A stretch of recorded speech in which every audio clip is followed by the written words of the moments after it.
महोदय, अब तो हमारा तिरंगा झंडा भी हमसे ये पूछने लगा है कि क्या बात है भारत, आजकल फहराने से ज्यादा मैं कफन में दफनाने के क्यों काम आ रहा हूँ।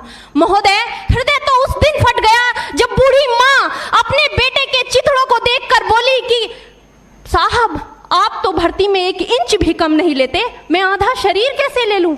महोदय, आज इन मानवाधिकारों के कारण इन आतंकियों के बंगलों की आकाओं की नाकफनी हंसती है और शहीद हुए हमारे जवानों के आंगन की तुलसी रोती है। जब एक शहीद हुए जवान की विधवा की वेदना चीख चीख कर ये कहती है कि प्यार भी भरपूर गया, मांग का सिंदूर गया, नन्हे नौनिहालों की लंगोटियां चली गई, छोटी छोटी बेटियों की चोटियां चली गई और आपके लिए तो एक आदमी मरा है साहब, मेरे घर की तो रोटियां ही चली गई।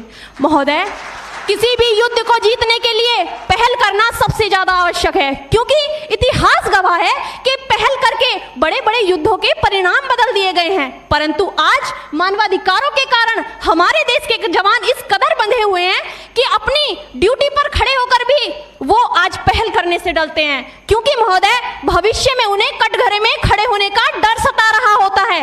वो ये जानते हैं कि चाहे एक उग्रवादी की राइफल से निकलने वाली गोली को ये तय करना पड़े या ना पड़े कि वो किसे लगेगी, लेकिन हमारी राइफल से निकलने वाली हर गोली को ये निर्णय लेना पड़ता है कि चाहे वो किसी निर्दोष को लगे, दोषी को लगे या ना लगे, परंतु किसी निर्दोष को नहीं लगनी चाहिए। यदि ऐसा हुआ तो ना तो ये समाज हमें छोड़ेगा, ना ही तिल का ताड़ बनाने वाली ये मीडिया हमें छोड़ेगी। और महोदय, मानवाधिकार के तले किसी जवान को दबाकर युद्ध के मैदान में छोड़ देना कोई वीरता नहीं, एक आत्महत्या है। क्योंकि महोदय, फूल को श्रृंगार दो ये मुमकिन नहीं और एक वीर को झनकार दो ये मुमकिन नहीं। जो हाथ बांध दे सेना के, ऐसे मानवाधिकार का पालन संभव नहीं।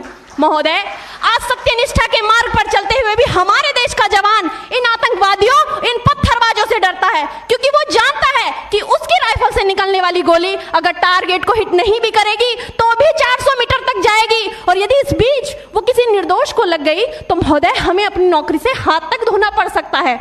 और महोदय, अपनी नौकरी को बचाने की खातिर एक जवान आज ये सोचता है कि चाहे सांप मरे या ना मरे, परंतु लाठी नहीं टूटनी चाहिए, क्योंकि आज हमारे देश के हालात कुछ ऐसे हो गए हैं कि चिरागों को हवाओं में उछाला जा रहा है, हवाओं पर भी रोब डाला जा रहा है। अरे हम ही तो बुनियाद है आंतरिक सुरक्षा की, और आज हमें ही नौकरी से निकाला जा रहा है।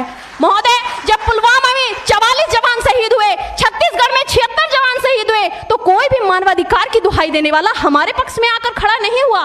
परंतु जब जेएनयू विश्वविद्यालय में एक देशद्रोही के द्वारा भारत तेरे टुकड़े होंगे, अफजल हम शर्मिंदा हैं जैसे देशद्रोही नारे लगते हैं, तो सारे मानवाधिकार के ज्ञाता आकर उसके पक्ष में खड़े हो जाते हैं। तभी तो क्या कहा था उस देशद्रोही ने कि तुम एक अफजल को मारोगे, हर घर से अफजल निकलेगा। तो मैं भारत की बेटी अपनी भारतीय सेना की तरफ से आज ये ऐलान करती हूँ कि उस घर में घुसकर मारेंगे जिस घर से अफजल निकलेगा, वो कोख नहीं पलने देंगे जिस कोख से अफजल निकलेगा।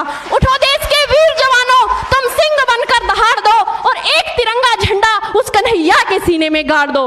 महोदय, अंत में अपनी वाणी को विराम की ओर ले जाते हुए मैं सिर्फ इतना ही कहना चाहूंगी कि मुझे अफसोस है अपने देश की न्यायिक प्रक्रिया पर, जहां आज भी रात के 12 बजे अजमल कसाब जैसे आतंकी के लिए सर्वोच्च न्यायालय के दरवाजे खोल दिए जाते हैं। ऐसे देश से मानवाधिकारों की अनुपालना करते हुए आतंकवाद और उग्रवाद से कभी नहीं निपटा जा सकता। मानवाधिकार के नाम की दुहाइयां देने वालों, सीमा पर लड़ा नहीं जाता चरखों से शोलों के आगे, रामायण पढ़ी नहीं जाती सीमा पर गोलों के आगे। धरती के घोर कुहासे को एक सूरज ही हर सकता है, क्योंकि एटम बम से रक्षा केवल एटम बम ही कर सकता है। जय हिंद, जय भारत।